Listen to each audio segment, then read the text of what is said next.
কি যুগ এলো, চোরেদের কাছে লাঞ্ছিত হতে হচ্ছে রাজ্যের আইন মেনে কাজ করা সাংবাদিকদের। খবরের সন্ধানে তিলজলায় 60 নম্বর বুন্দেল গেট সংলগ্ন জনবসতিপূর্ণ এলাকায় আমাদের প্রতিনিধিদের কিছু অবৈধ কারবারির দাদাগিরির সম্মুখীন হতে হয়। আমাদের মহিলা সাংবাদিক ও ক্যামেরাম্যানকে রীতিমতো হেনস্থা করে কেড়ে নেওয়া হয় মাইক এবং ক্যামেরা। ওই অঞ্চলের চলা অবৈধ অনলাইন লটারির সমস্ত ছবি ও ভিডিও ছিল তা তৎক্ষণাৎ মুছে ফেলা হয় ক্যামেরা থেকে। এর পাশাপাশি আমাদের দুই প্রতিনিধিদের পরবর্তীকালে ওই অঞ্চলে যেন না যায় তার হুমকিও দেওয়া হয়। এ প্রথম নয়, এর আগেও হুমকির সম্মুখীন হতে হয়েছে আমাদের টিমকে। কিন্তু মনে রাখা দরকার, হুমকি দিয়ে সত্যকে আড়াল করা যায় না। আমাদের খবরের জেরে যে সমস্ত মানুষ এই অবৈধ লটারির দিনের পর দিন চালাচ্ছিল তাদের অনেকেই এখন রাস্তা ছেড়ে পালাতে বাধ্য হয়েছে।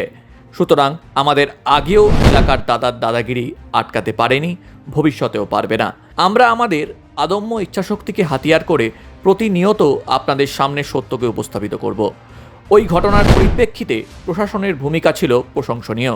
আমাদের দুই প্রতিনিধিকে নিয়ে যখন আমরা প্রথমেই তিলজলা থানাতে পৌঁছাই, তখন ওখানকার কর্তব্যরত পুলিশ আধিকারিক সুপ্রতিম বন্দ্যোপাধ্যায় তৎক্ষণাৎ অ্যাকশন মোডে আসেন এবং তিনি তার থানার দ্বিতীয় অফিসার হরনাথ মুখার্জিকে দায়িত্ব দেন।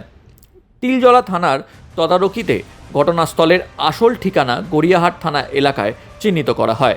গড়িয়াহাট থানা থেকে বিশ্বজিৎ বাবু এই ঘটনার পুঙ্খানুপুঙ্খ তদন্তের আশ্বাস দিয়েছেন। অবশ্য পুলিশি হস্তক্ষেপের ফলে ওই সমস্ত অবৈধ লটারি ব্যবসায়ীরা দোকান বন্ধ করে পালিয়ে যায়। সরকার ও প্রশাসনের সঙ্গে আমরাও আইনের শাসন প্রতিষ্ঠা করতে বদ্ধপরিকর।